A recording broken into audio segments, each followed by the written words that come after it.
예, 장관님 연일 수고가 많습니다. 네. 우리 금년도에 그 세제 개편안이라고 그전에는 보니까 세법 개정안이라고 되어 있는데 금년에는 제목이 세제 개편안이에요. 특별한 이유가 있습니까? 예, 이번에는 뭐 단순한 조항 몇 개 수정하는 차원이 아니고 예, 그런 전반적인 것입니다. 이번에는 접근을 보니까 예.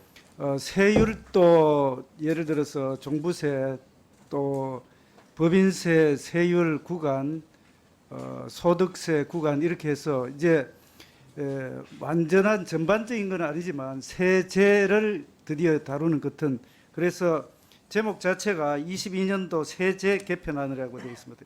굉장히 그 뜻이 있는 그런 제목인 것 같습니다. 그래서 세제 개편 관련돼서 보니까 크게 봐서 한 세 가지 정도 되는 것 같아요. 첫 번째는 법인세입니다. 법인세는 구간뿐만 아니라 세율까지 이렇게 조정을 하기 때문에 근본적인 그런 부분이 될 것 같고, 두 번째는 종부세 관련되는 사항입니다. 그 종부세도 지금 현재 누진세에다가 징벌적 다가구 다주택자에 대한 징벌적 그런 이중 지금 세율인데 이것도 전부 다 조정을 하는 거고, 세 번째는 그 두 가지는 사실은 지난 정권에서 좀 여러 가지가 문제가 있어서 새로 고쳐야 되는 그런 거고, 그 다음에는 한 가지는 지금 주식 양도소득세 관련돼서는 윤석열 정부가 어떤 형태든지 좀 당위성이라든지 필요성이라든지 또는 논리적으로 이렇게 설명을 아주 충실히 해야 될 그런 사항인 것 같습니다. 그래서 그 부분하고 증권거래소 관련되는 사항, 거래세 관련되는 사항, 그리고 가상 자산 소득 관련, 그리고는 또 그 투자 상생 관련되는 세제는 사실 지난 그 보수 정권 때 이거를 도입을 했는데 왜 그렇게 하는가 이렇게 크게 이제 알아볼 수 있겠습니다. 먼저 법인세 관련 이야기하겠습니다. 법인세 관련되는 사항들은 뭐 워낙 많이 이야기됐지만 요약적으로 제가 말씀을 드릴게요. 우리나라 법인세 체계가 너무 복잡한 걸 맞죠? 네, 그렇습니다. 그래서 제가 보니까 OECD도 그렇고 전반적으로 플랫 텍스 레이트라 해서 한 개 구간으로 되어 있는 나라들이 OECD 중에서 반 이상이 되는 것입니다. 맞죠? 네. 그리고 한두 개 되는 경우가 거의 대부분인데 우리는 네 개 구간이 돼서 사실은 이거는 법인은 하나의 도관입니다. 그죠?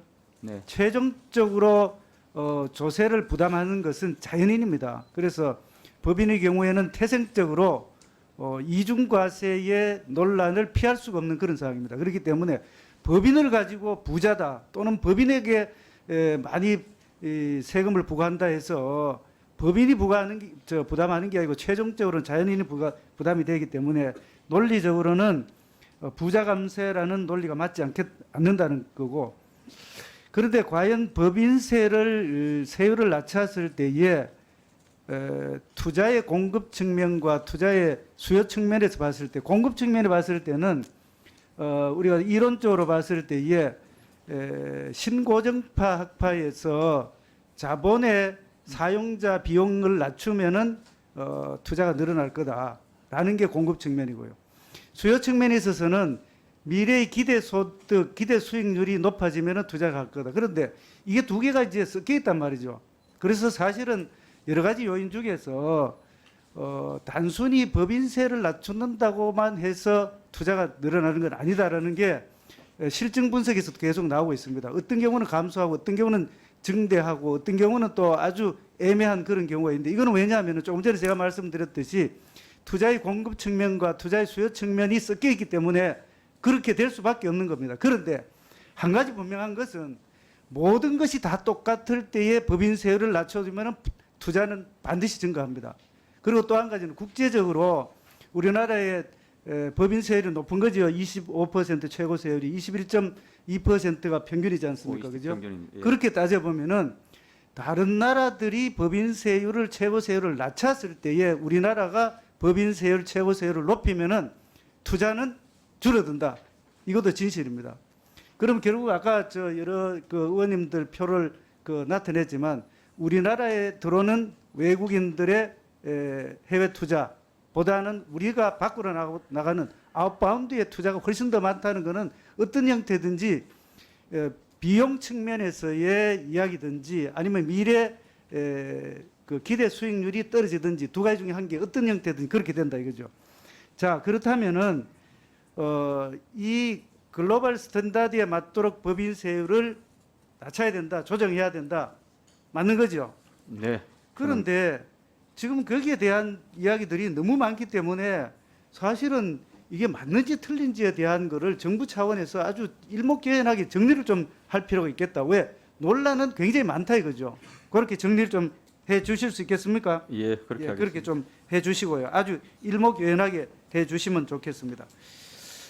자, 그다음에는 그 종합부동산세입니다. 종합부동산세 관련돼서는 아까 제가 말씀을 드렸듯이 크게 봐서는 종합부동산세는 누진세율로서 2018년도까지는 사실은 하나의 세율 구조가 돼 있었는데 2018년도 19년도부터 시행되는 다주택자에 대한 징벌적 이런 세율이 있어서 세율 구조가 지금 두 개가 되어 있습니다. 이 부분은 사실 어떻게 보면은 징벌적이고 사실 이 부분은 너무 과혹한 거다. 어떻게 생각하십니까? 저도 그렇게 생각합니다. 그래서 이 부분에 대해서는 두 가지 법인세하고 종부세 관련돼서는 지난 정권에서 사실 제도적으로나 법적으로 이게 문제가 있기 때문에 그런 부분이고 그렇다면 지금 종부세가 금년도 종부세 관련돼서는 10월 20일까지 이제 최종적으로 확정을 해야 되는데 금년도 종부세 관련돼서 아직까지 불확실성이 있습니다. 그래서 기본 공제가 11억이 되어 있는데 12억이 될지 13억이 될지 14억이 될지에 따라서 부부 공동 명의로 되어 있는 분들은 굉장히 혼란스러운데 이 부분을 어떻게 해야 되겠습니까? 예, 가급적 지난번에도 계속 협조 당부를 드렸는데 좀 늦은 감이 없지는 않으나 이 부분에 관해서 저희들이 대안으로 당초 14억까지 하자는 것을 저희들은 12억까지라도 좋으니 이렇게 좀 마무리해 주십사 하고 말씀을 드렸는데 아직 최종 우리 이 국회에서 협의가 안 되고 있습니다. 제가 종합부동산세 신고서를 지금 제가 가지고 있습니다. 이걸 제가 직접 한번 작성을 해보려고 하니까 너무나 복잡해요. 그래서 만약에 10월 20일이 지나서 그럴 가능성은 저는 거의 없다고 생각하지만 그 이후에라도 기본 공제 금액을 11억에서 12억, 13억으로 이렇게 올리게 됐을 때 개인이 이걸 작성을 해야 됩니다. 그때 혼란상에 대해서 한번 말씀해 주시죠. 저도 뭐 그 분야의 전문가는 아닙니다만은 그 기한을 넘기면은 개인이 직접 저 종부세 신고를 하기에는 거의 현실적으로 어렵지 않을까 이렇게 생각을 합니다. 사실상 적용이 어렵다. 저는 그렇게 생각을 합니다.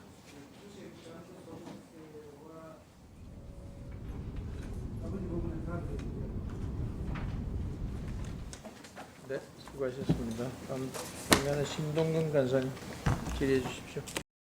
네, 장관님 수고하십니다. 네. 세제 개편 효과, 세수 그 효과에 관련돼서 전체 보면은 숫자가 누적 방식으로 하느냐 아니면은 전년 대비 기준으로 하느냐에 따라서 5배의 차이가 나지 않습니까? 예.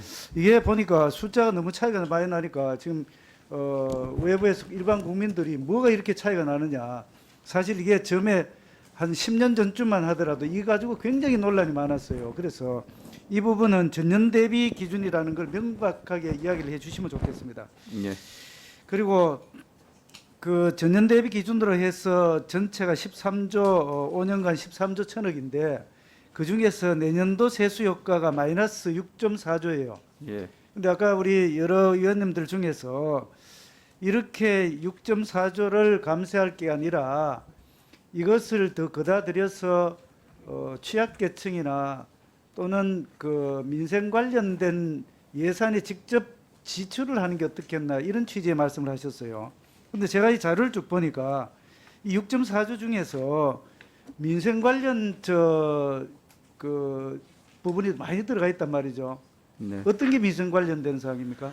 뭐 아시다시피 이제 소득세 하위 구간 그 구간 조정을 통해서 중산 서민층 소득세 부담을 줄여주는 게 있고 또 지난번에 우리 국회 민생특위에서 채택을 했습니다마는 식대 비과세 하는 부분 그런 내용도 들어가 있고 그다음에 특히 저소득 근로자들 근로소득 장려세제 그게 1.1조 원 이런 것도 들어가 있고 해서 이 소위 말해서 민생과 관련된 그런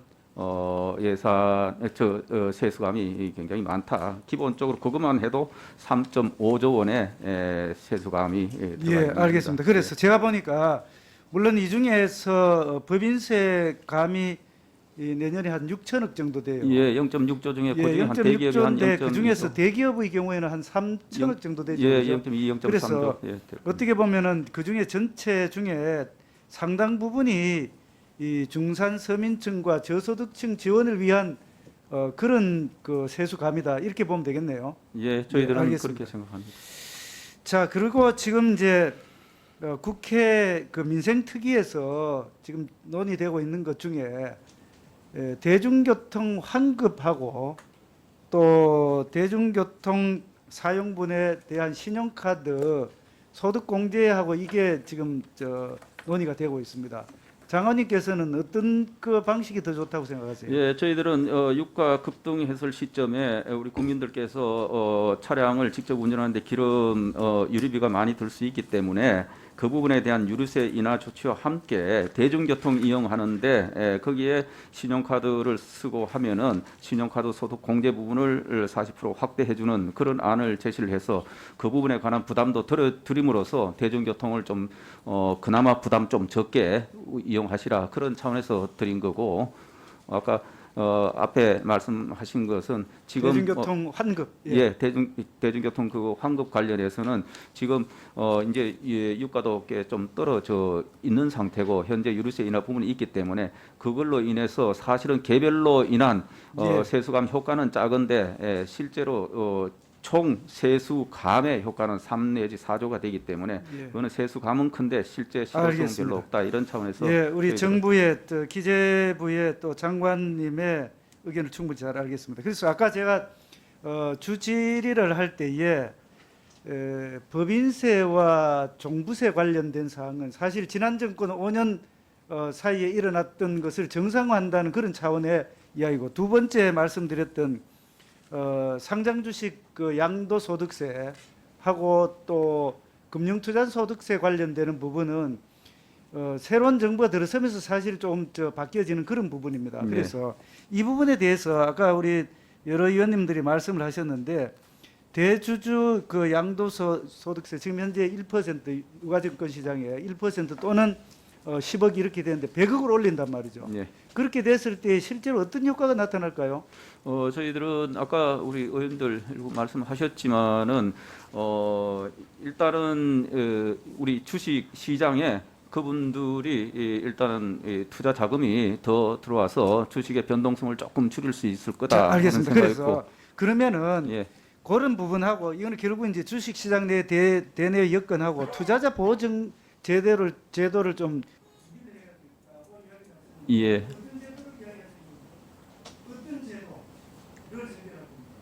투자자 보호 제도를 유지를 할 필요가 있다.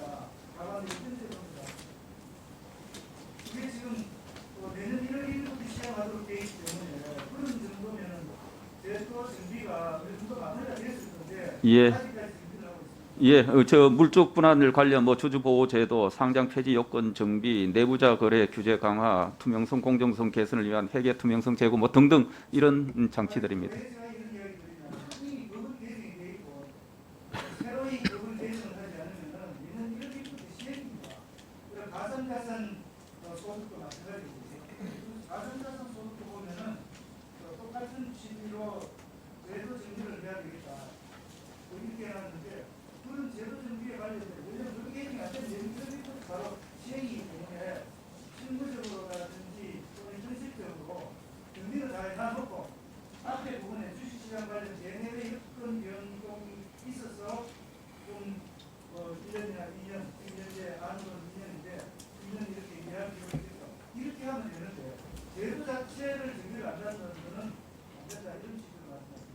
예. 네, 수고하셨습니다. 다음은 존경하는 신동근 위원님 질의해 주시기 바랍니다. 예, 저 위원장님, 어제 제가 저녁에 기획재정위원회의 공공기관 운영위원회의 회의록과 또 인사소위 자료들 5년치를 제가 요구를 했습니다. 근데 아직까지 안 오고 있고 일부 석 장짜리가 저한테 왔어요. 그래서 석 장짜리가 아니라 5년치를 전체 주십시오. 그다음 두 번째는 좀 전에 장혜영 의원님이 말씀을 하셨고 다른 의원님도 아마 그 자료를 요구를 하셨는 걸로 기억이 되는데 이번 예산 편성을 하면서 세출 구조조정 그렇게 세부 사업 구조조정을 했는 내역을 상세 내역을 저한테 제출해 주십시오. 그래서 전체 총 지출 기준으로 해서 639조 원 맞죠. 그래서 그 관련되는 세부 내역 어떻게 구조조정을 해서 재구조화를 해서 재구조화라고 그렇게 표시가 되어 있네요.